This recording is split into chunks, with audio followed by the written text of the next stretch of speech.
The boardroom fell silent as security footage played on the screen. Captain Hayes watched himself ordering a passenger to the back of the plane. His face went pale. The woman he'd humiliated now sat at the head of the table, controlling his career with a single signature. Before we dive into this incredible story, drop a comment and let us know where you're watching from right now. Don't forget to hit that like button and subscribe because what happens next will absolutely blow your mind. Trust me, you won't want to miss a single second of how this situation unfolds. Now, let's rewind and see exactly how we got to this jaw-dropping moment. Simone Bradford adjusted the collar of her tailored navy suit as she stepped onto Flight 2847 from Dallas to Atlanta. At 42 years old, she moved with quiet confidence through the jetway, her leather briefcase in one hand and boarding pass in the other. The early morning sun cast long shadows across the terminal behind her, but she barely noticed. Exhaustion pulled at her shoulders after 3 months of traveling incognito, visiting cities across the country, observing her own company from the ground level where the truth actually lived. She found her seat, 2A, and settled in with practiced efficiency. First class was nearly empty at this hour, just a handful of passengers scattered throughout the cabin. An elderly white couple sat across the aisle, the woman knitting something pale blue while her husband dozed. A young businessman in an expensive suit occupied a window seat 3 rows back, already absorbed in his laptop. A family with 2 small children fidgeted near the bulkhead, the parents trying desperately to keep their kids quiet before takeoff. Simone pulled out her tablet and opened a financial report, her eyes scanning columns of numbers that told stories most people would never see. The cabin door remained open as crew members moved through their pre-flight routines. Flight attendants checked overhead bins, adjusted window shades, smiled their professional smiles at boarding passengers. Everything appeared normal, ordinary, routine. Then Captain Hayes entered the cabin from the flight deck. He was perhaps 55, with silver hair trimmed military short and a uniform so crisp it could cut glass. His posture radiated authority, the kind men acquire after decades of being obeyed without question. He began his customary walk through first class, nodding at passengers, making brief small talk about weather and flight time. When his eyes landed on Simone, something shifted. His pleasant expression flickered, replaced by something harder to define. Suspicion, maybe. Confusion. His steps slowed as he approached her row, and he stopped completely beside her seat. Simone felt his stare but kept her focus on her tablet, professional habit keeping her expression neutral. Seconds ticked by. The elderly woman across the aisle glanced up from her knitting, noticed the captain standing motionless, and frowned slightly. "Excuse me." Hayes's voice cut through the ambient noise of the cabin. Simone looked up, meeting his gaze with calm directness. "May I see your boarding pass?" She reached into her bag without hesitation, retrieved the pass, and handed it to him. He studied it with an intensity that seemed excessive for such a routine request. His eyes moved from the pass to her face, back to the pass, then to her expensive watch, her designer bag, her perfectly styled locks pulled back in an elegant bun. He turned the boarding pass over as if expecting to find something suspicious on the back. "Is there a problem, Captain?" Simone asked, her voice level and professional. Around them, other passengers were beginning to notice the interaction. The businessman looked up from his laptop. The mother with small children paused in her attempt to distribute coloring books. Hayes didn't answer immediately. He pulled out his phone, appeared to check something, then looked at Simone again with that same penetrating stare that made her feel like a specimen under examination. "There must be some mistake," he finally muttered, more to himself than to her. Simone felt a familiar tightness in her chest, the sensation she'd learned to recognize over decades of being the only black woman in countless rooms. She kept her face composed, her voice steady. "What kind of mistake?" He hesitated, clearly choosing his words carefully. This seat was reserved for a premium member. The implication hung in the air between them, unspoken but unmistakable. "I am a premium member," Simone replied, pulling out her airline status card, the highest tier available, the kind that required hundreds of thousands of miles and years of loyalty. She held it up for him to inspect. Hayes took it, examined it with the same excessive scrutiny he'd given her boarding pass, checked the name against her driver's license. Everything matched perfectly, of course, because everything was legitimate.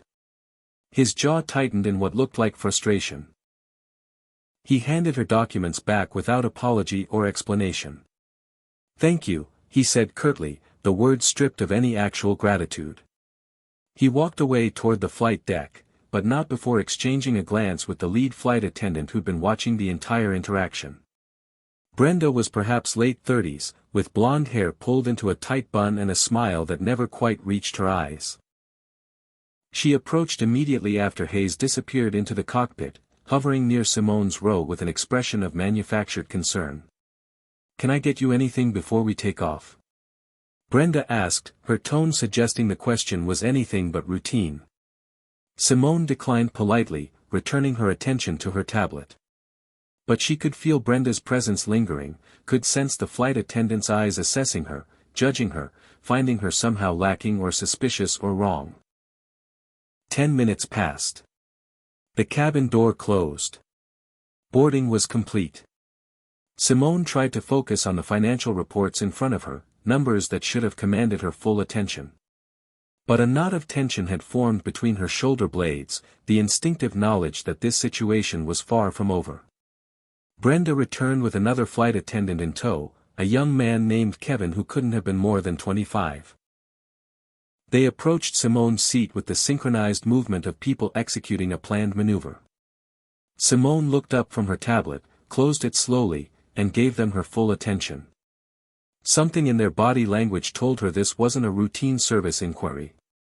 "Ma'am, we need to discuss your seating arrangement," Brenda began, her voice carrying that particular tone of false politeness that barely masked impatience. Simone set her tablet aside completely, folded her hands in her lap, and waited. Years of executive meetings had taught her the power of silence, of letting others fill the void with their own discomfort. "There's been a computer error with seat assignments.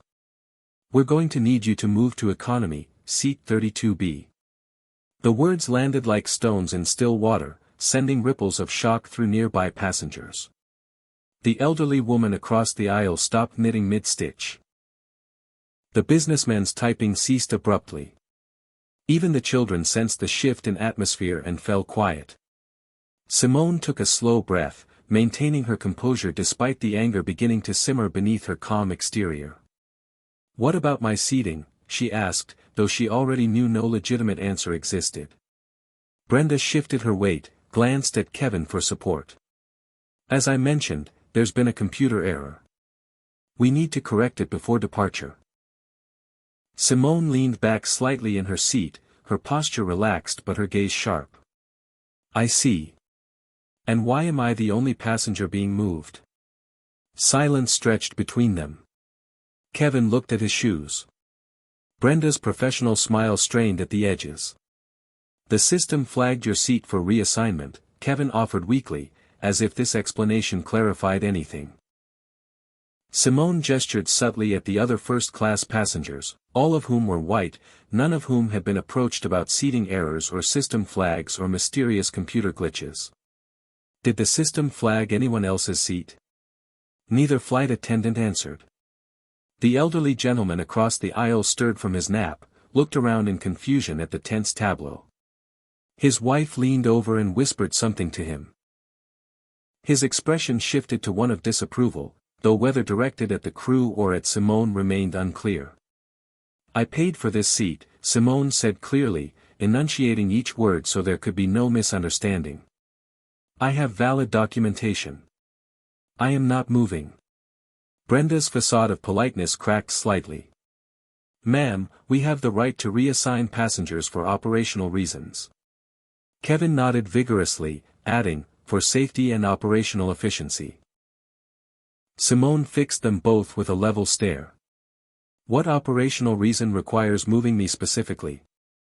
What safety concern do I pose sitting in the seat I purchased?" The question hung unanswered in the recycled air of the cabin. Other passengers were now openly watching, some with sympathy, others with the studied indifference of people who'd rather not get involved. The young businessman pulled out his phone, angled it slightly as if preparing to record. The mother with children whispered urgently to her husband, who shook his head and turned away. No one spoke up. No one intervened. Captain Hayes emerged from the cockpit, his presence immediately commanding attention. His uniform caught the overhead lights, buttons gleaming, stripes on his sleeves marking years of authority that had likely never been questioned. He approached with the confident stride of someone accustomed to instant obedience. "Is there a problem here?" His tone suggested he already knew the answer and had come to resolve it with swift finality. Brenda turned to him with visible relief. "The passenger is refusing to cooperate with crew instructions." The phrasing was masterful in its manipulation, transforming Simone from a paying customer with legitimate rights into an obstinate troublemaker disrupting airline operations. Hayes looked down at Simone, his expression hardening. "Ma'am, we cannot delay this flight. I'm going to need you to follow crew instructions and move to your reassigned seat." Simone met his gaze without flinching. "I'm sitting in my assigned seat, Captain. The seat I paid for. The seat that matches my boarding pass and confirmation number." His face reddened slightly, jaw muscles tightening. "I am the captain of this aircraft. When I give an instruction, passengers comply." She kept her voice steady, professional, giving him no excuse to escalate based on tone or attitude. "And I'm a paying passenger with valid documentation. I have broken no rules. I have violated no policies. I am sitting quietly in my assigned seat." The standoff intensified, silence pressing down on the cabin like atmospheric pressure before a storm. "Either you move voluntarily," Hayes said slowly, each word weighted with threat, "or we will have you removed from this aircraft." The elderly woman across the aisle suddenly spoke up, her voice quavering but indignant. "This is disgraceful. You're harassing this poor woman for no reason. Leave her alone." Hayes whipped around to face her, his professional veneer cracking. "Ma'am, I suggest you mind your own business unless you'd also like to be removed." The old woman fell silent, shocked by his hostility. Her husband put a protective arm around her shoulders. Simone felt a wave of gratitude for the woman's courage, brief as it was, even as she recognized the futility of intervention. Hayes pulled out his radio, thumb hovering over the call button. "Last chance," he said to Simone, his voice dropping to something cold and final. She said nothing, simply sat in her seat with her hands folded, her dignity intact even as her rights were being systematically violated. Hayes pressed the button. "Ground security to gate 17. We have an uncooperative passenger requiring removal." 2 airport security officers boarded within minutes, their presence transforming the situation from airline dispute to potential criminal matter. Officer Mendez came first, a Latino man in his 30s with kind eyes that swept the cabin assessing the scene. Behind him, Officer Grant projected pure by the book authority, his hand resting casually near his belt, his expression revealing nothing. Hayes met them at the front of first class, spoke in low tones that didn't carry but didn't need to. His gestures toward Simone told the story he wanted them to hear. "Officers, thank you for responding quickly," Hayes said, loud enough now for passengers to hear. "We have a passenger who refused crew instructions and is preventing us from departing on schedule." The framing was perfect, painting Simone as the aggressor, the problem, the source of delay affecting hundreds of innocent travelers. Mendez approached slowly, his body language deliberately non-threatening. Grant followed with more rigid formality. "Ma'am, I'm Officer Mendez. Can you tell me what's happening here?" His tone was respectful, genuinely curious, as if he sensed something didn't add up in Hayes's version of events. Simone remained seated, kept her hands visible on the armrests where everyone could see them, took no action that could be misinterpreted as aggressive or resistant. "Officer, I boarded this flight with a valid ticket, valid ID, and valid premium status. I took my assigned seat. The captain has demanded I move to economy without providing any legitimate reason. I've complied with all regulations and policies. I've broken no laws. She spoke clearly, calmly, her attorney's precision evident in every word. Grant stepped forward, his patience apparently thinner than his partner's. Ma'am, the flight crew has authority over seating arrangements. We're going to need you to step off the plane so we can discuss this situation in private. Simone recognized the trap in his phrasing. Once off the plane, she'd lose any leverage, any witnesses, any chance of resolution. Am I being arrested, officer? Grant's expression hardened. Not yet. But you could be if you don't comply with our instructions and the crew's instructions. The threat was explicit now, the power dynamic crystal clear. Cooperate or face criminal charges. Submit or be branded a criminal. Mendez shot his partner a look that suggested disagreement with the approach, but he didn't contradict him. The entire cabin watched in stunned silence. The businessman's phone was definitely recording now, camera pointed discreetly at the scene. The young mother had tears in her eyes. The elderly woman who'd spoken up earlier sat rigid with anger, her knitting abandoned in her lap. Simone slowly gathered her belongings. Her hands trembled slightly as she reached for her briefcase, the only outward sign of the emotions roiling inside her. She stood with deliberate grace, refusing to be rushed or manhandled, maintaining her dignity even as it was being systematically stripped away. Hayes watched from near the cockpit door, his expression triumphant, vindicated. He'd reasserted his authority, removed the passenger he'd deemed unworthy of first class, reminded everyone who held power on his aircraft. As Simone stepped into the aisle, the officers flanking her like she was dangerous, she felt every eye in the cabin tracking her movement. Walking toward the exit, she heard the whispers starting. What did she do? Someone asked. Must have caused trouble, another voice answered. These people always think rules don't apply to them, a man muttered, not quite quietly enough.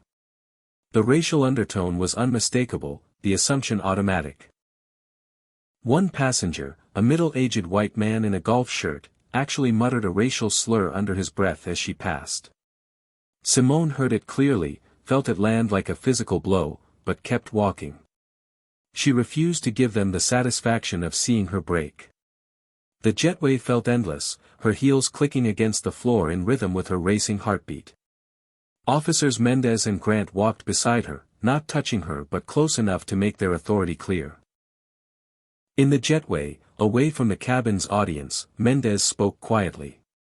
Ma'am, what really happened in there? His tone suggested he wanted to believe her, wanted there to be a reasonable explanation that didn't require him to participate in injustice. Simone stopped walking, turned to face him directly. She pulled out her boarding pass, her ID, her premium status card, her credit card statement showing the first-class purchase. I did nothing wrong, officer. I was removed for sitting in a seat I paid for while being black. The words hung between them, undeniable in their truth. Grant interrupted before Mendez could respond. The captain has final authority over his aircraft. That's FAA regulation. We're not here to judge the crew's decisions. They escorted her to the airport security office, a small windowless room with fluorescent lights that hummed and flickered. A metal desk, 3 chairs, a computer terminal, a poster about suspicious behavior. Please wait here while we investigate the situation, Grant said, already moving toward the door. Mendez lingered a moment longer, his expression troubled. I'm sorry, he said quietly, and she believed he meant it. Then he too left, closing the door behind him. Simone sat alone in that sterile room for 45 minutes.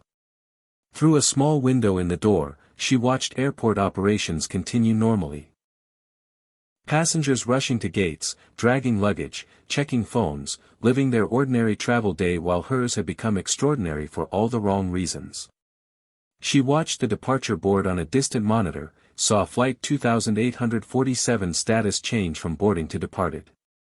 Through another window with a view of the tarmac, she saw her plane push back from the gate. Captain Hayes was visible briefly in the cockpit window, his profile sharp against the morning light. He didn't look back. He'd won, removed the problem, and now moved on to his next destination without a second thought about the woman he'd left behind. Simone pulled out her phone, scrolled through the dozens of missed calls and messages, ignored them all. She found her assistant's number and typed a text message with steady fingers. Cancel all my meetings for the next 48 hours. Schedule an emergency board meeting for tomorrow morning at 9 a.m. No exceptions. No excuses. Every board member must attend. It's time. She hit send and leaned back in the uncomfortable plastic chair. The game had changed. The rules were about to be rewritten. And Captain Hayes had no idea what was coming. Airport security finally released Simone 90 minutes after the incident began, offering a perfunctory apology that rang hollow in the sterile office. Sometimes these situations get mishandled, the supervisor said, his tone suggesting this was merely an unfortunate miscommunication rather than blatant discrimination. No accountability. No admission of wrongdoing. Just corporate deflection wrapped in bureaucratic language designed to minimize and dismiss. Simone signed the release forms in silence, gathered her belongings, and walked out of that office with her head high despite the exhaustion pulling at every muscle. She booked the next available flight on a competing airline, settled into a corner of the terminal, and pulled out her phone. The screen lit up with notification after notification, messages multiplying faster than she could read them. Her assistant had forwarded a link with a simple message, "It's already viral." Simone clicked through to social media and felt her breath catch. Video footage of her removal, shot from multiple angles by passengers, had been uploaded within minutes of her forced exit. The clips had been shared thousands of times already, the numbers climbing as she watched. "Black woman kicked off flight for no reason," read one headline. "First-class passenger removed after sitting while black," declared another. The comments section was a battlefield. Thousands of people weighing in, most supportive but enough hateful to make her stomach turn. "This is disgraceful racism," wrote one user. "She was probably causing problems," countered another. "I've flown with that captain before, he's always been professional," someone claimed. "Professional racist," someone else replied. The debate raged, strangers arguing about her character, her behavior, her worthiness, as if she was a theoretical concept rather than a real person who'd been humiliated on camera for the entertainment of millions. News outlets were picking up the story. Local stations first, then regional, then national. Her phone rang constantly with numbers she didn't recognize, reporters hunting for statements, think pieces being written in real time about discrimination in air travel, talking heads on cable news already framing the narrative before anyone knew the full truth. Her PR team had sent 17 urgent messages. Her legal team wanted an immediate conference call. Board members were texting, some supportive, others panicked about stock prices and public perception. She ignored most of it, focused instead on sending detailed instructions to her assistant about tomorrow's board meeting. While she waited for her new flight, Simone allowed herself to remember. Not the humiliation of this morning, but the journey that had brought her to this moment. She thought about growing up in South Memphis, Tennessee, in a neighborhood where opportunity was scarce and dreams were luxuries few could afford. Her mother, Patricia, had worked 3 jobs to keep their small apartment. Cleaning offices at night, working retail during the day, taking in laundry on weekends. Simone could still see her mother's hands, roughened from chemicals and hard work, counting out bills at the kitchen table under flickering lights, always coming up short but never giving up. "Education is your ticket out," Patricia had told her daughter night after night, the words becoming a mantra, a promise, a lifeline. Simone had clung to those words through underfunded schools, through teachers who expected little from black students, through the casual racism that permeated every institution. She'd studied in that small apartment while her mother slept between shifts, read by streetlight when the electricity got shut off, walked miles to the library because books were free and knowledge was power. A full scholarship to Howard University had been her salvation, proof that hard work could overcome circumstance. Harvard Business School came next, another scholarship, another miracle that felt less like luck and more like justice finally paying attention. She'd entered the airline industry 20 years ago at entry level, taking a job most Harvard MBAs wouldn't consider. But Simone had recognized potential where others saw a dying industry. She'd worked every position, learned every system, identified every inefficiency.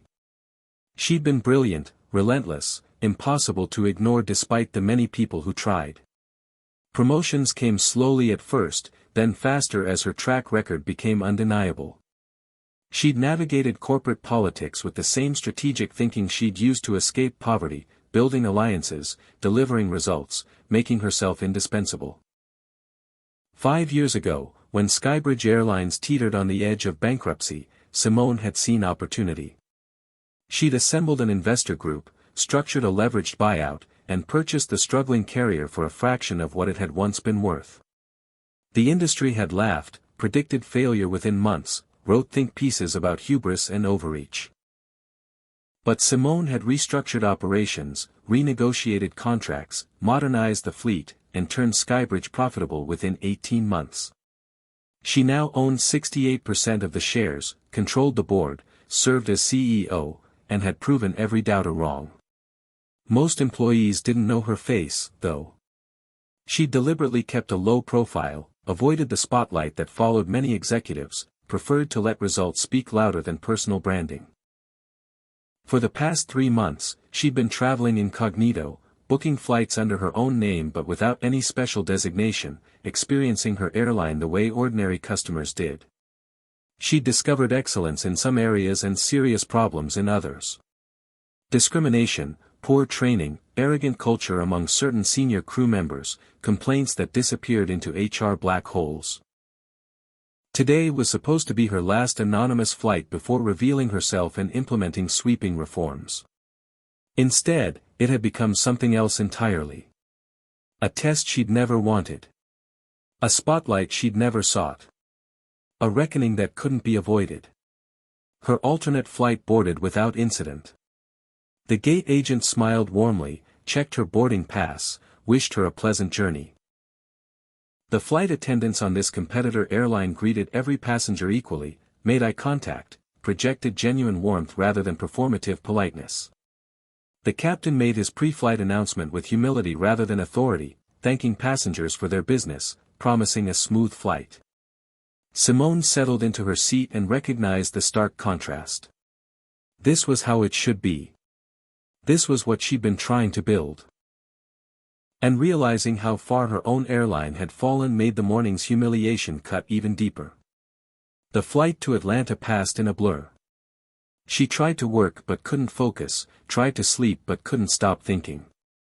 By the time they landed, the viral video had reached 4 million views.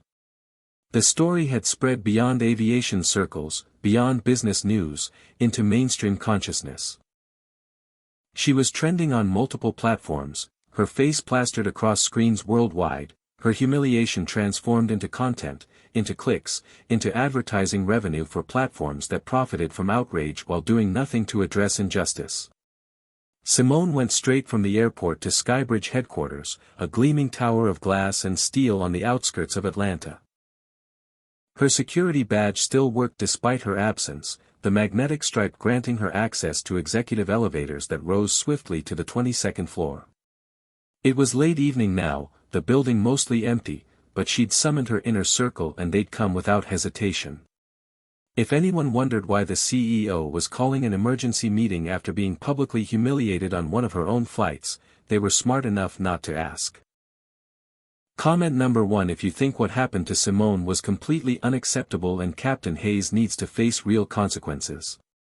And while you're at it, smash that like button and subscribe because what comes next is going to be absolutely satisfying. Now, here's the real question: when Simone finally reveals who she really is to Captain Hayes, what do you think his reaction will be? Keep watching to find out, because the confrontation you're about to witness is one for the history books. Theodore Washington arrived first, his presence filling the doorway of Simone's executive office before he even crossed the threshold. At 59, her CFO carried himself with the quiet authority of someone who'd spent decades navigating corporate America as a black man, surviving and thriving through strategy and unshakable competence. He'd been Simone's mentor when she'd first entered the airline industry, had vouched for her when others doubted, had taught her that excellence was necessary but never sufficient in spaces that didn't want to make room. Now he looked at her with concern etched deep in the lines around his eyes. "I saw the video," he said without preamble, closing the door behind him. "All 4 million views and counting. I also saw the comments. Some of them made me want to throw my phone through a window." Simone gestured to the leather sofa near the windows overlooking the Atlanta skyline, city lights beginning to twinkle as dusk deepened into night. "This is exactly what I warned about 6 months ago when we started getting those complaints. The culture has rot in it, Theodore. Today just made it visible." Rita Chen entered next, Skybridge's chief legal officer, a woman whose fierce intelligence and sharper tongue had won battles in courtrooms across the country. At 43, she'd built a reputation for being ruthlessly thorough, the kind of lawyer who anticipated arguments 3 moves ahead and demolished opposition with surgical precision. She carried a tablet and a thick folder, her expression grim but energized in the way of someone who'd found a worthy fight. "I've already started pulling records," she announced, settling into a chair across from Simone. "This is going to get ugly before it gets better, but we have options." Douglas Miller arrived last, looking uncomfortable in his tailored suit despite decades wearing them. As VP of Operations, he represented the old guard of Skybridge, the institutional memory of how things had always been done. At 64, white and weathered from years managing flight operations, he'd been with the airline since before Simone was born. He'd initially opposed her buyout, predicted disaster, and had been proven wrong so completely that he'd become grudgingly loyal. But his loyalty had limits, especially when it came to defending pilots he'd worked with for years.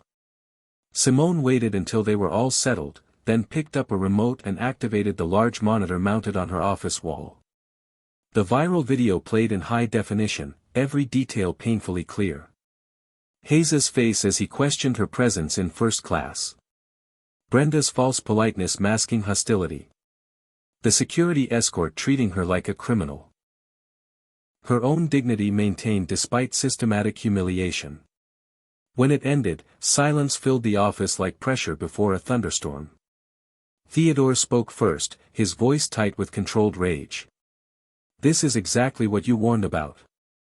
We've been collecting complaints for months about discriminatory treatment, and HR has been sitting on them like they don't matter. Now the whole world is watching, and we look like every other airline that talks about diversity but doesn't actually mean it." Rita was already swiping through her tablet, pulling up documents with practiced efficiency. "I've got Hayes's file here. Want to know what's interesting? This isn't even close to his first complaint." She projected the records onto the monitor, replacing the viral video with a spreadsheet that told a story of systematic failure. 7 formal complaints against Captain Hayes in the past 3 years. Every single one filed by passengers of color. Every single one dismissed by HR as either a misunderstanding or insufficient evidence. She clicked through individual cases, each one a variation on the same theme. An Asian American businessman questioned about whether his first-class ticket was really his. A Latino family asked to move seats to accommodate a white passenger's preference. A black couple subjected to extra scrutiny about their luggage. A Middle Eastern man reported to security for speaking Arabic on his phone. "They're all here," Rita continued, her voice sharp with anger. "Documented, filed, and systematically ignored." HR's standard response was to interview Hayes, who denied any discriminatory intent, then closed the case due to lack of corroborating evidence. "Classic he said she said, except it's actually he said and 7 different passengers said, which starts to look a lot less like coincidence and a lot more like pattern and practice." Douglas shifted uncomfortably in his seat, his jaw working as if chewing words before spitting them out. "Now hold on. Hayes has been with Skybridge for 18 years. Decorated pilot, excellent safety record, thousands of successful flights. Theodore turned to face him directly. With 18 years of complaints we ignored because we valued his seniority over passengers' civil rights. Douglas's face reddened. That's not fair. He's never been proven to have done anything actually wrong. These are just allegations, interpretations, people being overly sensitive in some cases. Simone had been silent throughout this exchange, letting her team work through their positions, but now she leaned forward. Douglas, I need you to hear what you just said. 7 separate incidents, 7 different passengers who had nothing to gain by complaining, 7 detailed accounts of discriminatory treatment. And your response is that they might be overly sensitive? She stood, walked to the window, looked out at the city where her airline's logo glowed on the side of the headquarters building. I was on that plane this morning. I experienced exactly what those 7 passengers described. Hayes saw a black woman in first class and immediately assumed I didn't belong there. He demanded my documentation multiple times while asking no one else. He created a pretext to have me removed when I refused to accept his discrimination. That's not sensitivity. That's not interpretation. That's racism, plain and simple, enabled by a company culture that protected him for 18 years. Rita pulled up more files, and Brenda's record appeared on screen. The lead flight attendant has a similar pattern. For complaints in 2 years, all involving passengers of color, all dismissed. Want to know something else interesting? Hayes and Brenda have been on the same crew rotation for the past 3 years. They request each other specifically. And when we pulled their company communication records, we found text messages between them. She clicked again, and screenshots filled the monitor. Messages that made Douglas wince and Theodore's hands curl into fists. Racist jokes shared between flights. Crude stereotypes mocked in casual conversation. Passengers referred to with slurs in private messages. One exchange particularly damning. Hayes texting Brenda after successfully getting a black passenger moved from first class, celebrating their ability to maintain standards. Brenda responding with laughing emojis and a comment about keeping the cabin comfortable for real customers. All on company phones. All during company time. All creating a documented trail of the culture that had led to this morning's incident. This is indefensible, Theodore said quietly, but his voice carried the weight of absolute certainty.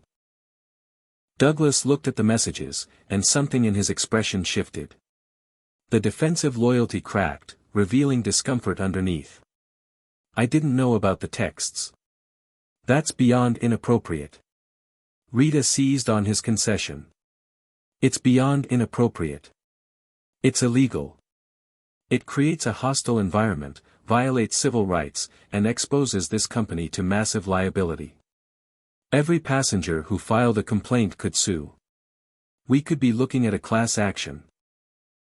Not to mention the PR nightmare that's already tanking our stock price. Simone returned to her seat, her decision made. Pull Hayes's flight schedule. Where is he tomorrow? Rita checked her tablet. He's scheduled for the same route, same time. Dallas to Atlanta, departing at 7:30 a.m. Perfect symmetry, the universe offering an opportunity too good to refuse. Let him fly. Don't tell him anything. Don't warn him. I want him at the emergency board meeting tomorrow afternoon at 2 p.m. Theodore raised an eyebrow. You're going to make him attend his own reckoning? A smile ghosted across Simone's lips, the first since this nightmare began. I want him to see exactly who he insulted. I want him to understand who really holds power on his aircraft. Rita grinned, recognizing the strategy's elegant brutality. Calculated and devastating. I like it. Douglas looked between them, still processing. This is going to create a media firestorm. Every news outlet will cover it. Passengers will take sides. The pilots' union will fight us. Simone met his eyes steadily. Good. Maybe a firestorm is exactly what this industry needs. We've been having quiet conversations about discrimination for decades, and nothing changes. Maybe it's time to stop being quiet. They worked through the night, fueled by coffee and righteous purpose. Rita pulled every discrimination complaint filed against Skybridge in the past 5 years, hundreds of incidents painting a picture far broader than just Hayes and Brenda. Pattern analysis revealed certain routes where complaints clustered, certain crew members whose names appeared repeatedly, certain airports where passengers of color reported systematically worse treatment. The data was damning, undeniable, a statistical portrait of institutional racism hiding behind operational procedures and customer service policies. Theodore ran financial projections showing the cost of real reform versus the cost of continued discrimination. Lawsuits, settlements, lost business from alienated customers, regulatory fines, all added up to hundreds of millions in potential liability. Meanwhile, implementing comprehensive training, oversight systems, and cultural change would cost a fraction of that amount while actually solving the problem. The business case for justice was overwhelming, which made their years of inaction even more inexcusable. As dawn broke over Atlanta, painting the sky in shades of orange and pink, Simone stood at her office window watching planes take off from the distant airport.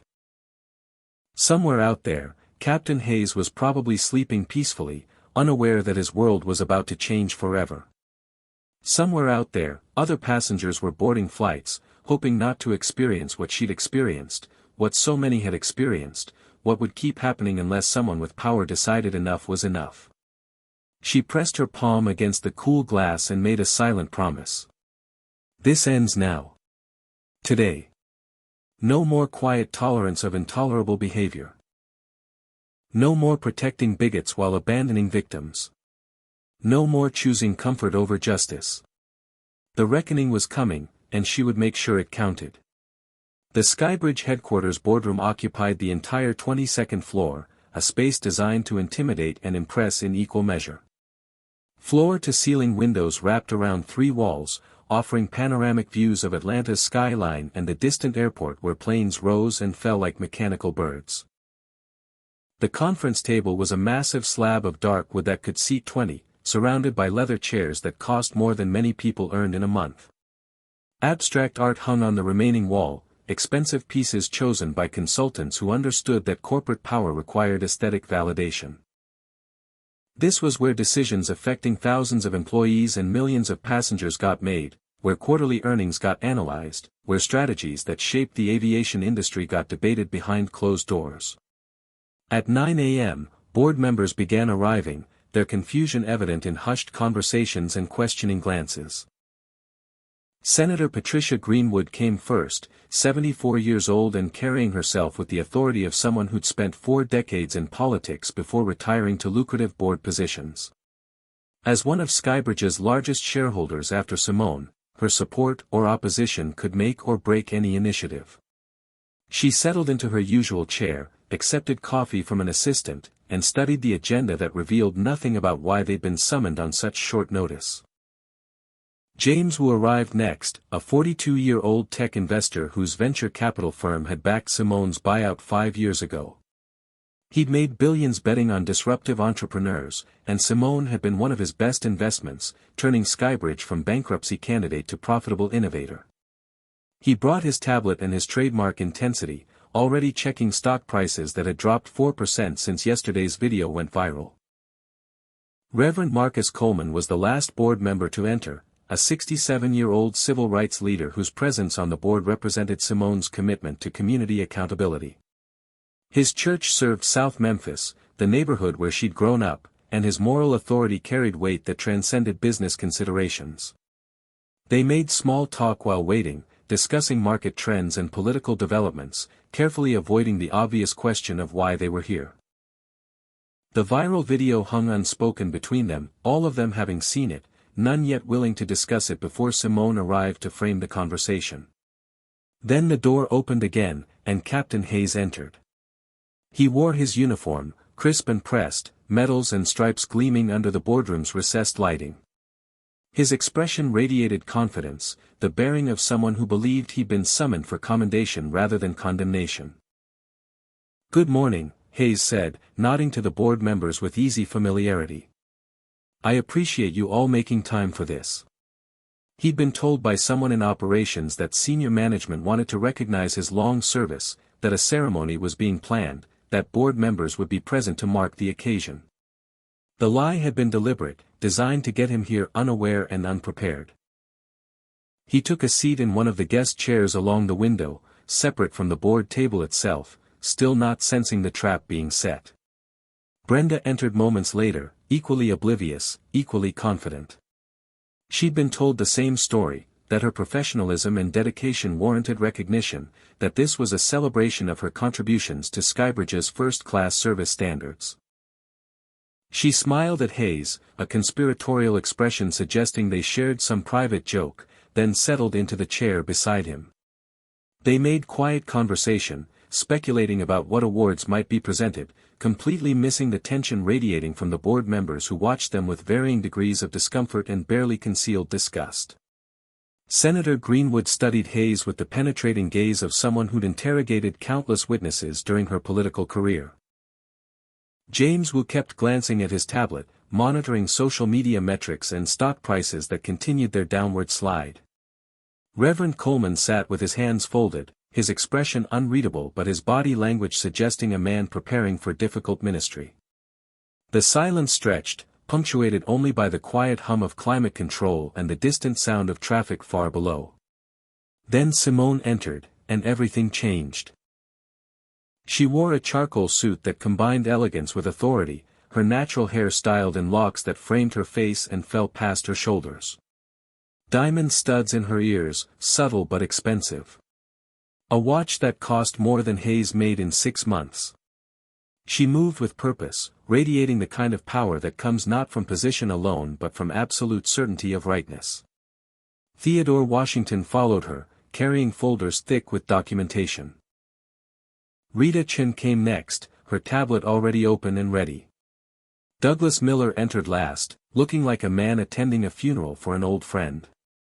Simone walked directly to the head of the table, the seat reserved for the CEO, the chair that commanded the room and everyone in it. She set down her own tablet, arranged papers with deliberate precision, took her time settling in while every eye tracked her movement. Hayes watched, his expression shifting from confidence to confusion to dawning recognition. His face went pale as memory caught up with present reality.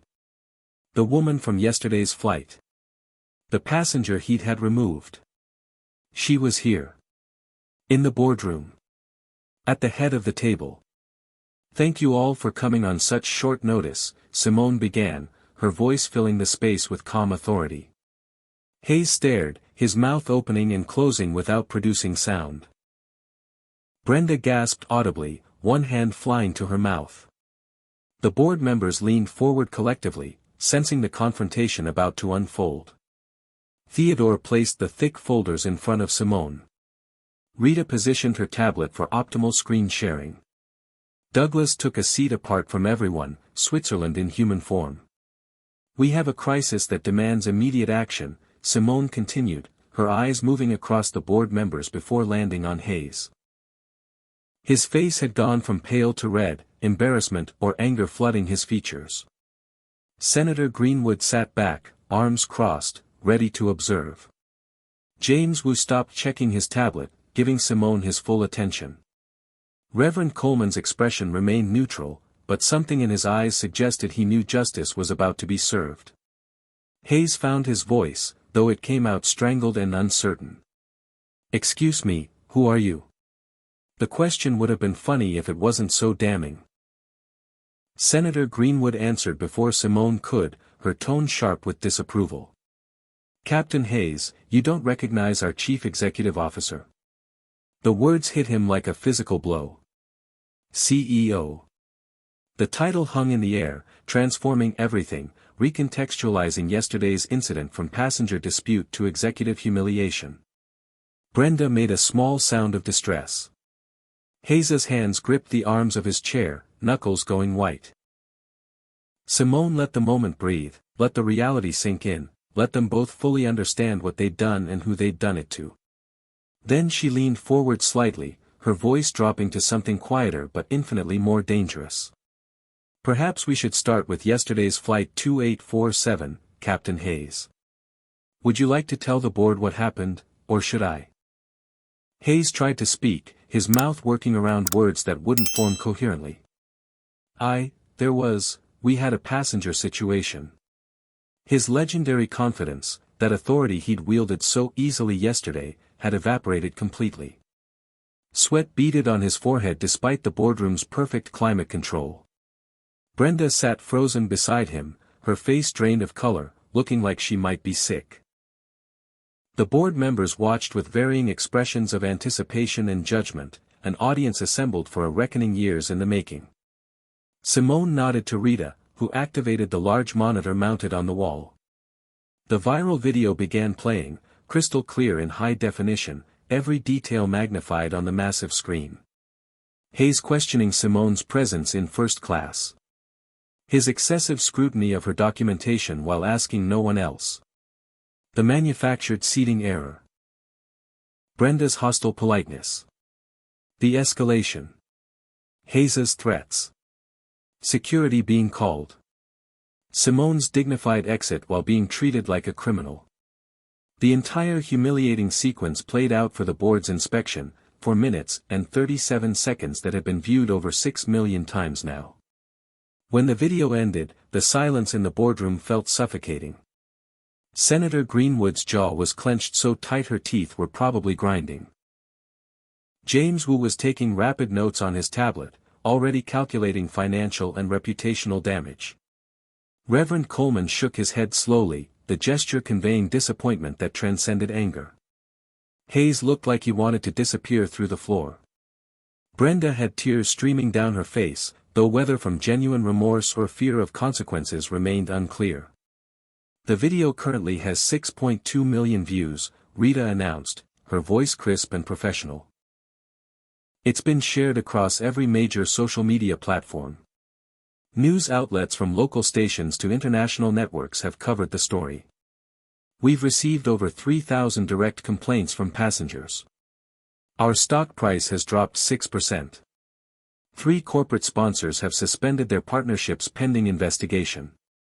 The pilots' union has issued a statement distancing themselves from discriminatory behavior. And the Department of Transportation has opened a formal inquiry into our civil rights compliance. She let those facts settle before continuing. But here's what the video doesn't show. Here's what the public doesn't know yet. Rita pulled up new documents, projecting them for the board's review. Hayes's complaint history appeared first, those 7 incidents over 3 years, each one a variation on the theme of racial discrimination. Captain Hayes, you've been the subject of 7 formal complaints alleging discriminatory treatment. Every single one involved passengers of color. Every single one was dismissed by HR as insufficient evidence or misunderstanding. Theodore picked up the narrative, his voice heavy with controlled fury. Let me read you some excerpts. March 2022, an Asian American passenger reported being questioned extensively about whether his first-class ticket was legitimate, despite having proper documentation. HR conclusion, misunderstanding about upgraded seats. August 2022, a Latino family asked to move so a white passenger could have adjacent seats for her comfort. HR conclusion, routine accommodation request. January 2023, a black businessman subjected to additional security screening at the captain's request. HR conclusion. Standard safety protocol. Should I continue, or is the pattern clear enough? Hayes tried to defend himself, desperation making his voice rise. Those were all legitimate concerns. I was following procedures, ensuring passenger safety and comfort.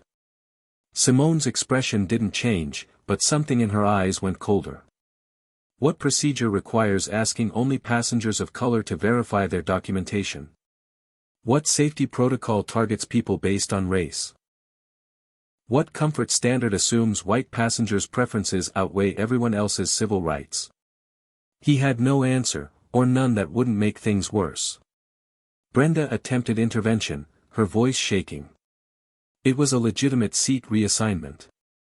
There was a computer error. We were just following company policy. Rita cut her off with surgical precision. There was no computer error. We pulled the flight manifest logs. Seat 2A was properly assigned to Ms. Bradford. No system glitch. No technical problem. No mechanical reason for reassignment. The only error was your decision to target a passenger based on racial prejudice. The chief legal officer pulled up more evidence, and text messages filled the screen. The racist jokes Hayes and Brenda had shared. The crude stereotypes mocked in casual conversation. Passengers referred to with slurs in private messages. That damning exchange celebrating their success in keeping first class white. All of it displayed in high resolution for the board to read, undeniable documentation of the culture that had led to yesterday's incident. Board members reacted with visible disgust. Senator Greenwood looked like she wanted to throw something.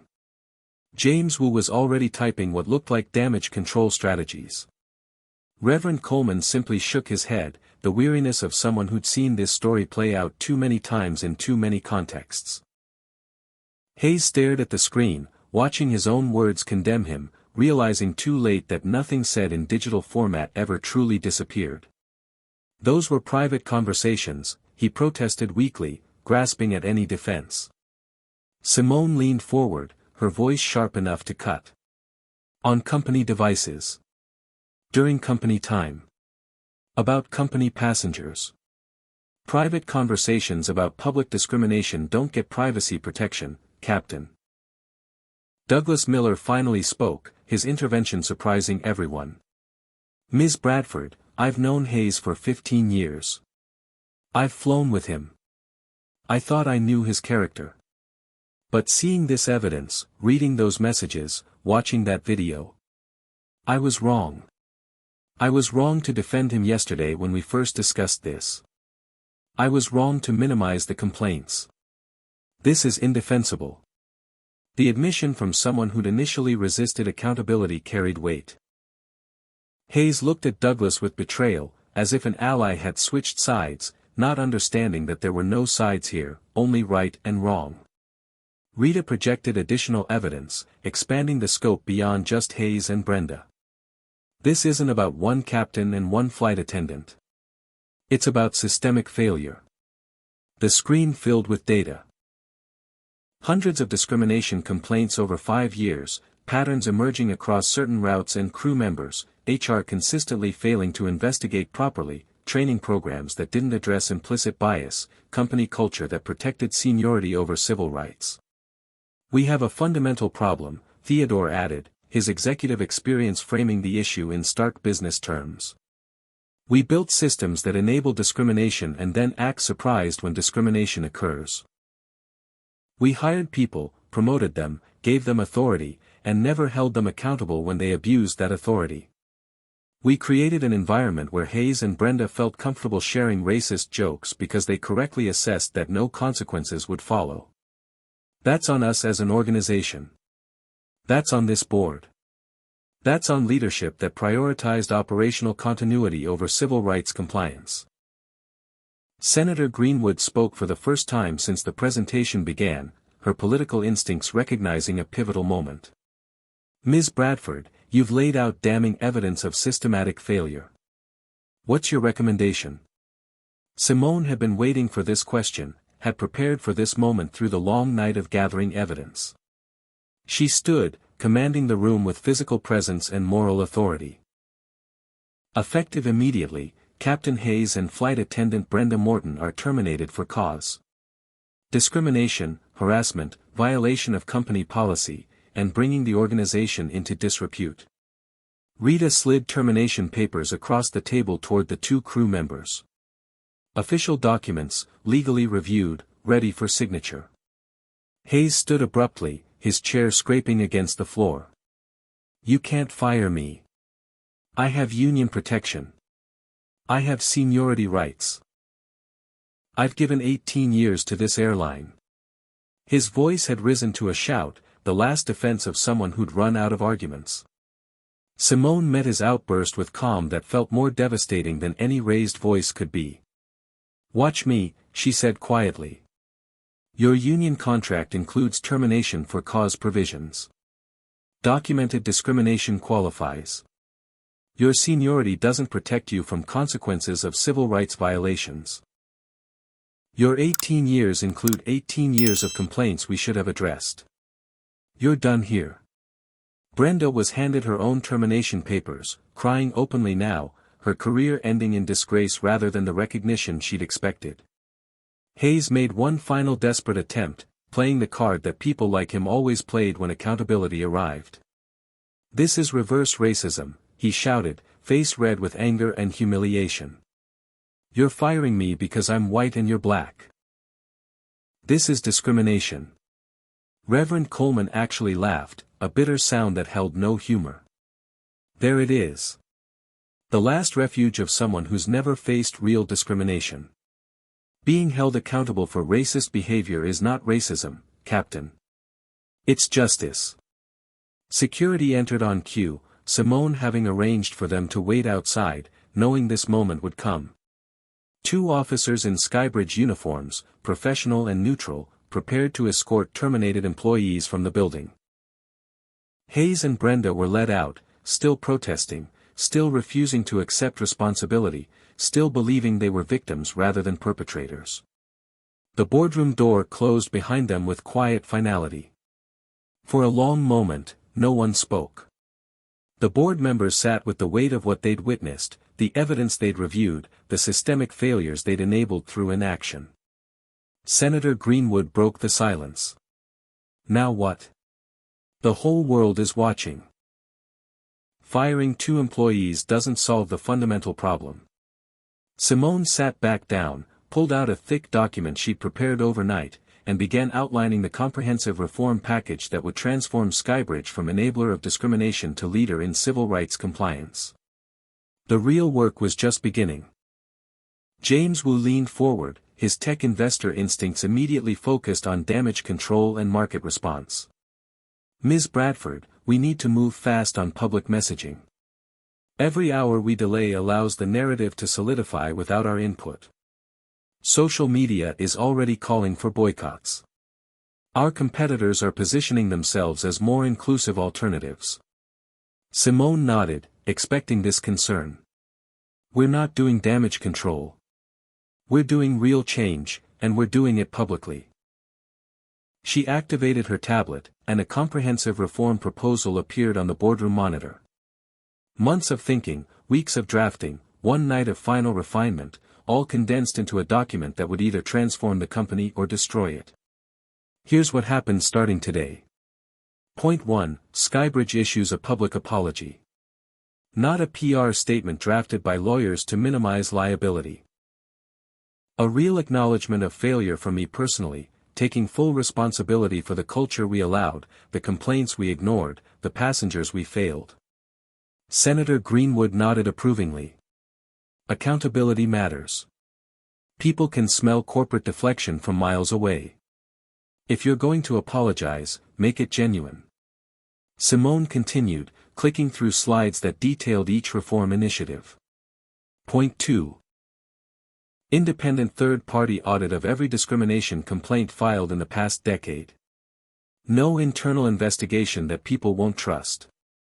We hire external civil rights experts, give them full access to records, and publish their findings regardless of how damaging they might be. Theodore added context, his CFO expertise framing the financial implications. The audit will cost approximately $2 million. Publishing the results will likely expose us to additional lawsuits. But the cost of appearing to hide evidence would be far higher in terms of lost business and regulatory penalties. Rita jumped in with the legal framework. Point 3, complete overhaul of HR policies and training. Every employee, from baggage handlers to executives, goes through mandatory civil rights training. Not the online checkbox modules that everyone ignores.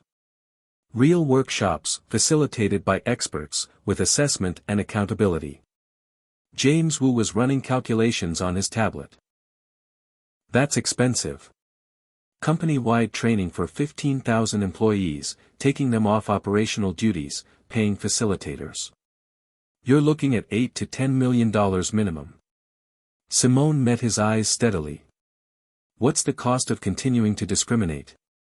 Lost passengers who'll never fly with us again. Lawsuits that could reach hundreds of millions. Regulatory fines. Criminal charges if DOJ decides we're systematically violating civil rights. Not to mention the moral cost of destroying people's dignity for profit. The tech investor nodded slowly, his business instincts recognizing truth. Fair point. Continue. Simone moved to the next slide. Point 4, Third-Party Oversight Committee for Future Complaints. Every discrimination allegation goes to an independent body with power to investigate, recommend discipline, and override HR decisions. No more internal dismissals of legitimate concerns. Reverend Coleman spoke for the first time in this discussion, his voice carrying the moral authority of decades fighting for justice. Who serves on this committee?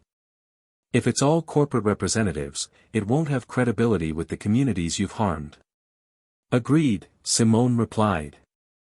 The committee includes civil rights organizations, community leaders, passenger advocates, and employee representatives. Balanced composition, transparent process, published decisions. She clicked to the next initiative. Point 5, Compensation Fund for Affected Passengers. Anyone who filed a discrimination complaint in the past 5 years receives financial compensation, formal apology, and commitment that their complaint will be properly reinvestigated under new procedures. Douglas Miller stirred uncomfortably. You're talking about hundreds of complaints. The compensation could run into tens of millions depending on how it's structured. Theodore responded before Simone could. It'll cost less than the class action lawsuit that's probably already being organized by plaintiffs' attorneys who saw yesterday's video. We either compensate people voluntarily and regain some moral standing, or we get forced to pay more later with none of the goodwill. Senator Greenwood added her political perspective. There's also legislation being drafted right now in Congress about airline passenger rights.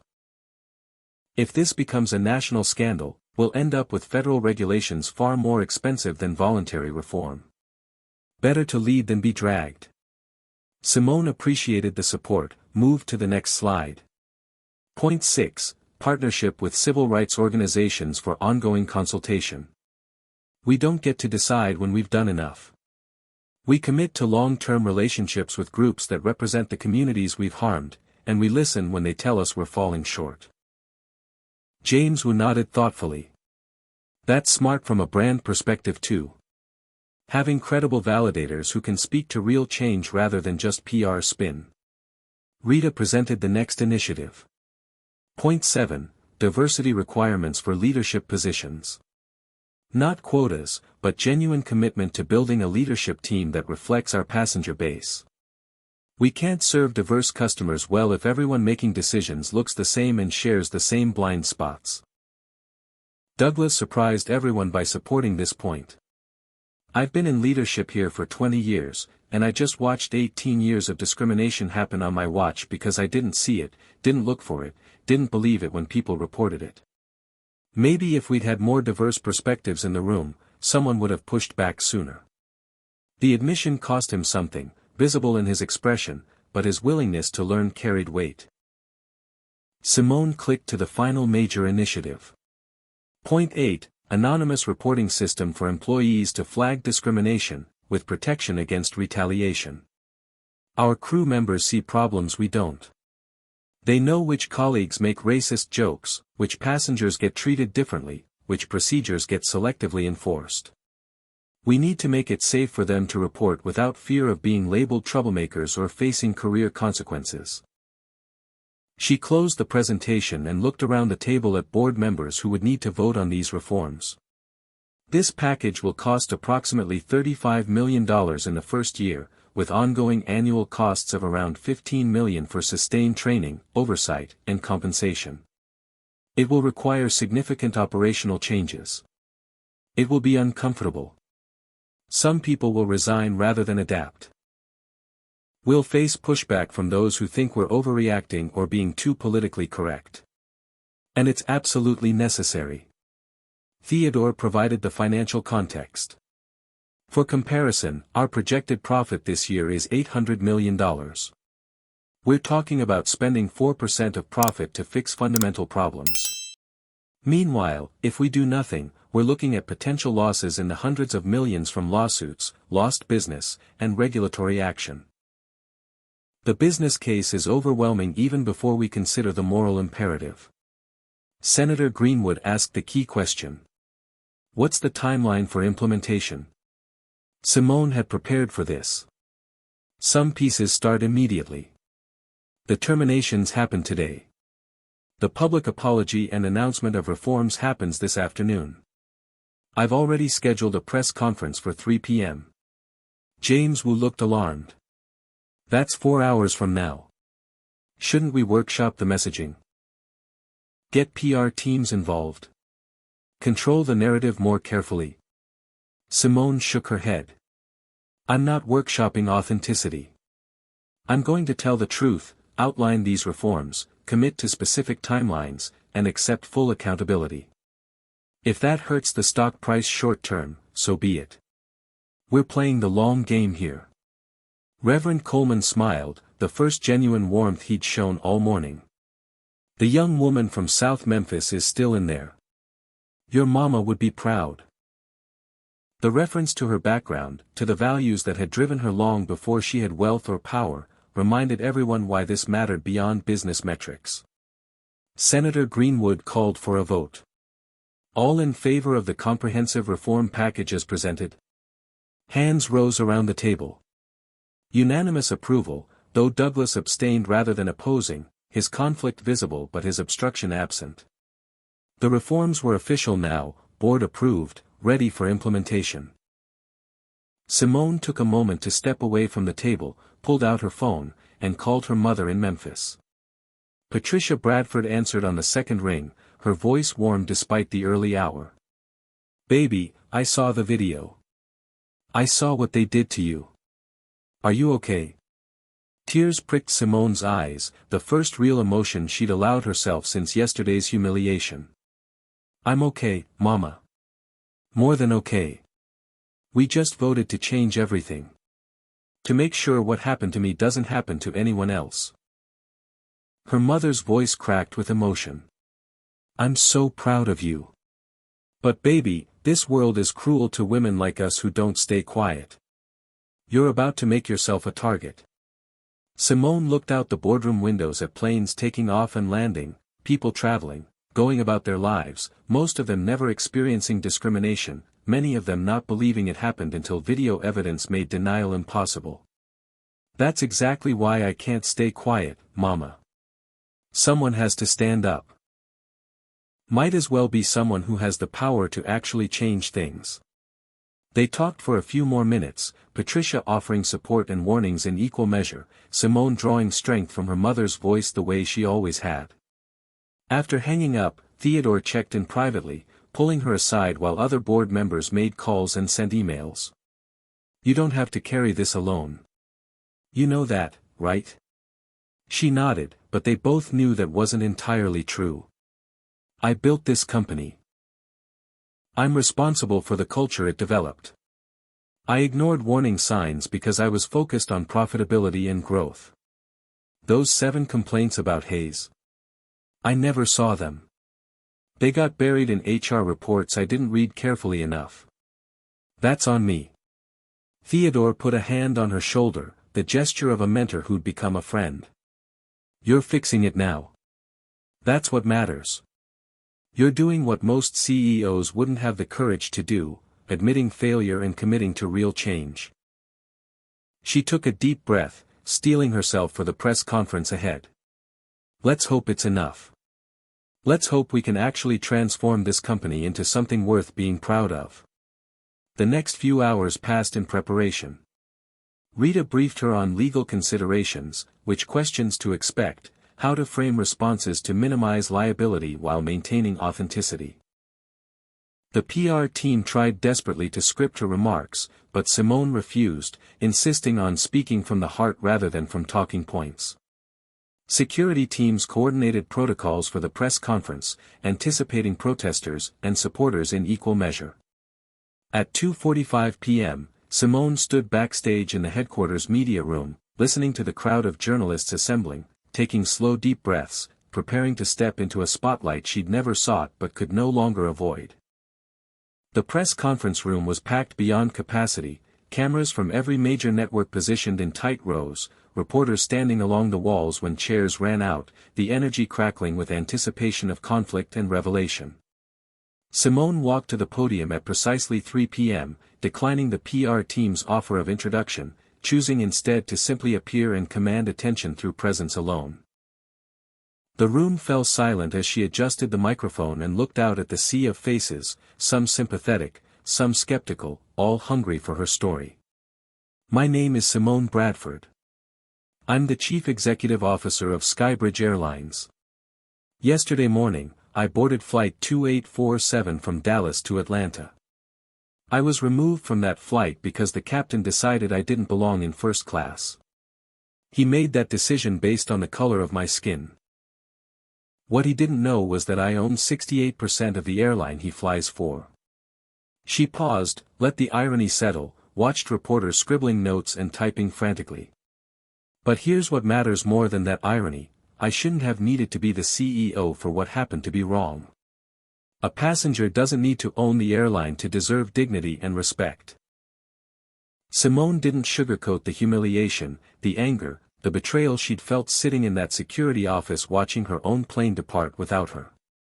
She spoke about the assumptions made, the documentation demanded, the manufactured reasons for removal. But she focused more on systemic issues than personal grievance, framing the incident as symptom rather than disease. This wasn't about one bad captain. It was about a culture that allowed him to feel comfortable discriminating for years. It was about HR systems that dismissed complaints instead of investigating them. It was about leadership, including me, that prioritized operational continuity over civil rights compliance. She outlined the comprehensive reform package, giving specific timelines and accountability measures. Independent audits completed within 90 days. Training implemented within 6 months. Oversight committee established within 30 days. Compensation fund operational within 60 days. Not vague promises but concrete commitments with dates and deliverables.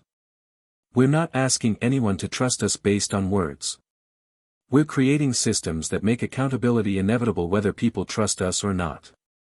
Questions came rapid fire from reporters eager for conflict or contradiction. A journalist from a conservative outlet asked whether she was making this about race when it might have been a simple misunderstanding. Simone's response was measured but firm. When you're black in America, you learn to recognize the difference between misunderstanding and discrimination. Misunderstandings get resolved with conversation. Discrimination escalates despite conversation. I showed my boarding pass, my ID, my status card. I answered every question politely. I violated no rules and broke no laws. I was still removed. That's not misunderstanding. That's discrimination. A reporter from a business network asked about stock price impact and investor concerns. James Wu, seated in the front row, nodded approvingly as Simone addressed financial implications directly. Our stock dropped 6% yesterday. It might drop further as we implement expensive reforms. Investors concerned only with quarterly returns might sell. But I'm building a company for the long term, and in the long term, companies that systematize discrimination don't survive. They get sued into bankruptcy, regulated out of existence, or boycotted into irrelevance. We're choosing a different path. A black reporter from a national news site asked what message she had for other victims of discrimination. Simone felt emotion tighten her throat but kept her voice steady. Document everything. Take video when you can. File formal complaints even when you think nothing will happen. Speak up. Tell your stories. And know that change is possible, but only if we demand it. I had power and resources most victims don't have, which is exactly why I'm using them to create systems that protect people who can't protect themselves. The press conference lasted 45 minutes, Simone answering every question with a combination of vulnerability and authority that made for compelling television. Cable news played clips on repeat for days. Social media reactions were mixed as expected, some praising her courage, others accusing her of playing victim despite being a wealthy CEO. She'd anticipated this, understood that people invested in denying racism would find any reason to dismiss her experience. What mattered was action, not universal approval. 3 months later, the transformation was visible across every level of Skybridge. The independent audit had been completed, revealing 73 employees who'd engaged in discriminatory behavior, some terminating, others disciplined or put on probation with mandatory additional training. The findings were published in full on the company website, transparency replacing the culture of secrecy that had enabled abuse. Training programs rolled out systematically, real workshops that forced employees to confront bias and practice better responses, not checkbox exercises but genuine educational experiences. Diversity hiring initiatives showed results, leadership positions increasingly filled by people who reflected the passenger base they served. Customer satisfaction scores rose as passengers of color began reporting better treatment, feeling safe to fly without anticipating discrimination. Employee morale improved among those who welcomed change, while those who resisted often quit, improving the culture further through voluntary attrition. The compensation fund distributed over $2 million to 78 passengers whose complaints had been previously dismissed, each payment accompanied by personal apologies and commitments to do better. Stock price recovered within 6 weeks and exceeded previous highs within 3 months, investors recognizing that good ethics proved good business. Other airlines faced uncomfortable questions about their own discrimination complaints, forced to examine policies they preferred to ignore. Industry-wide conversations began about implicit bias in service delivery, about training inadequacy, about the need for external oversight of internal complaints. Senator Greenwood used Skybridge's reforms as a model for proposed aviation equality legislation, bringing Simone to testify before Congress about practical implementation of civil rights compliance. Media profiles followed, features in business magazines and civil rights publications, speaking invitations from conferences and universities.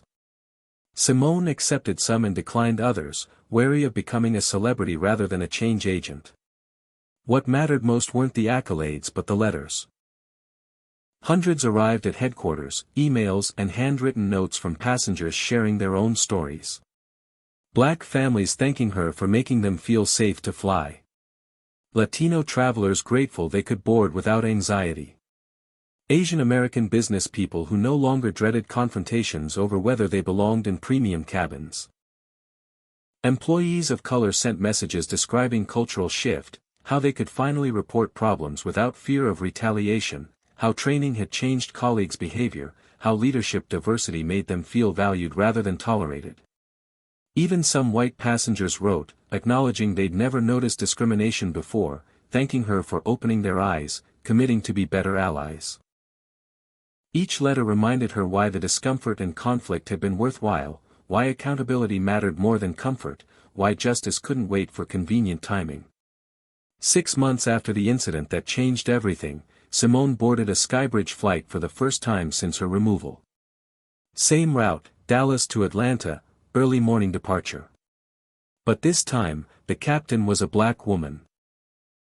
Imani Foster, 34 years old, brilliant pilot who'd been passed over for captain positions for years despite perfect qualifications, finally promoted under new diversity initiatives that prioritized merit over maintaining homogeneous crews.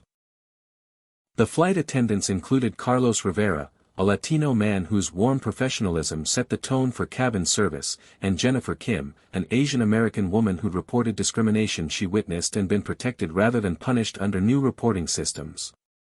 Simone took her seat in first class, 2A again, deliberately claiming the space that had been denied her. She watched as passengers boarded, diverse faces filling the cabin, families of every background traveling without visible anxiety about how they'd be treated. A young black girl, maybe 9 years old, walked past with her mother, then stopped and stared. She whispered urgently to her mother, who smiled and nodded permission. The girl approached Simone's seat with shy determination. "Excuse me, are you Ms. Bradford? The lady who owns the planes?" Her voice carried wonder and something like hope. Simone felt tears prick her eyes, unexpected emotion at being recognized by a child who represented everything she'd fought for. "I am. What's your name?" The girl stood taller, proud to be acknowledged. "I'm Maya. My teacher showed us the video of what happened to you. She said you made airlines fair for everybody." Simone reached out and gently touched Maya's shoulder. "I'm trying to make them fair. It's not finished yet.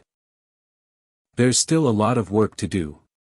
Maya nodded seriously, as if understanding that change was process not event. "When I grow up, I want to be a pilot like Captain Foster. My dad says now I can." Her mother stood behind her, eyes shining with unshed tears, mouthing thank you over her daughter's head. Simone squeezed Maya's shoulder gently. "You can be anything you want to be. Don't let anyone tell you different." The girl returned to her seat, and Simone turned to look out the window, blinking back tears she'd been holding for months.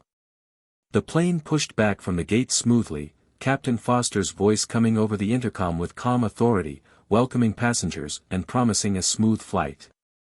Simone thought about her own mother, Patricia, who'd cleaned offices so her daughter could dream beyond South Memphis. About every indignity she'd swallowed climbing corporate ladders designed to keep people like her at the bottom. About Hayes, who taught her that position without justice was meaningless, that power demanded responsibility, that comfort was the enemy of progress.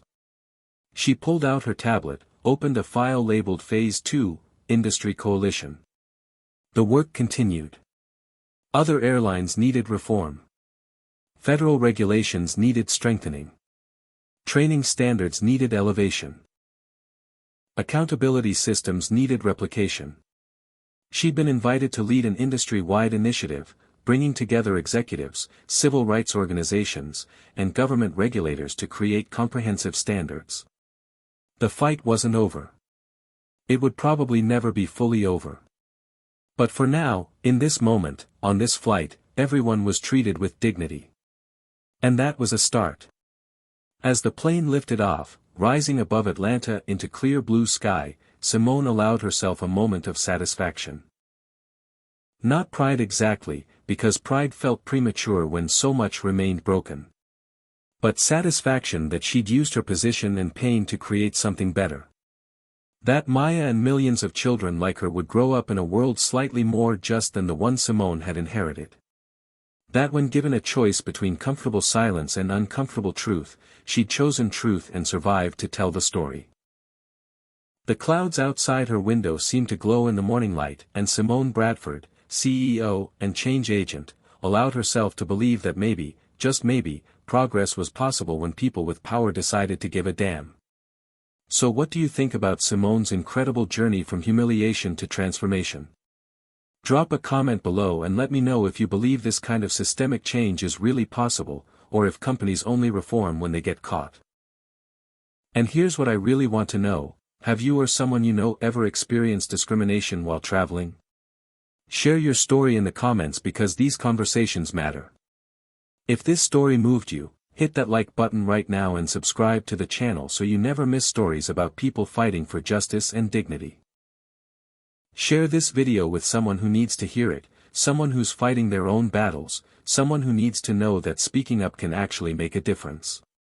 Thank you so much for watching, for caring about these issues, and for being part of a community that believes everyone deserves respect regardless of who they are or what they look like. Until next time, keep standing up for what's right, keep demanding better from the institutions that serve us, and keep believing that one person with courage really can change the world. Take care of yourselves and each other. This story reveals profound truths about power, accountability, and systemic change. First, discrimination thrives in silence. For years, complaints were filed and ignored because no one with authority demanded accountability. Justice requires vigilance from those who hold power, not just those who suffer injustice. Second, position doesn't protect anyone from prejudice. Simone's wealth and authority meant nothing to Captain Hayes because he saw only her race. This reminds us that racism operates on assumptions that override individual achievement and merit. Third, documentation matters tremendously. The viral video transformed a private humiliation into public reckoning, proving that evidence can force change when quiet complaints fail. Fourth, real reform requires structural transformation, not symbolic gestures. Firing 2 employees meant nothing without overhauling policies, training, and oversight systems. Fifth, privilege carries responsibility. Simone used her power not just for personal vindication but to protect others who lacked her resources and platform. Sixth, change demands courage and discomfort. She chose transparency over reputation management, accountability over damage control, knowing short-term pain would create long-term justice. Finally, progress happens when people refuse to accept unacceptable norms. Every passenger who stayed silent enabled discrimination. Every leader who dismissed complaints perpetuated harm. Transformation required someone saying enough is enough and backing words with action. Maya's dream of becoming a pilot represents the ultimate lesson: when we fight for justice today, we create possibilities for tomorrow's generation. What would you have done if you witnessed Simone being removed from that flight? Would you have spoken up like the elderly woman, or stayed silent like most passengers? Drop your honest answer in the comments because I really want to know where you stand. Have you or someone you love ever experienced discrimination while traveling? Share your story below so others know they're not alone in these struggles. If this story inspired you or made you think differently about standing up for what's right, smash that like button right now and subscribe to this channel for more powerful stories about courage, justice, and transformation. Hit the share button and send this to someone who needs to hear it today, someone fighting their own battles against injustice, someone who needs to know their voice matters. Thank you so much for watching and for caring about these issues that affect millions of people every single day. Your engagement helps these stories reach more people and creates conversations that lead to real change. May you always have the courage to stand up for dignity and respect, the wisdom to recognize injustice when you see it, and the strength to be the voice for those who aren't being heard. Until next time, keep fighting for what's right, keep believing in the power of accountability, and keep remembering that every single one of us has the ability to make this world more just. Take care and stay strong.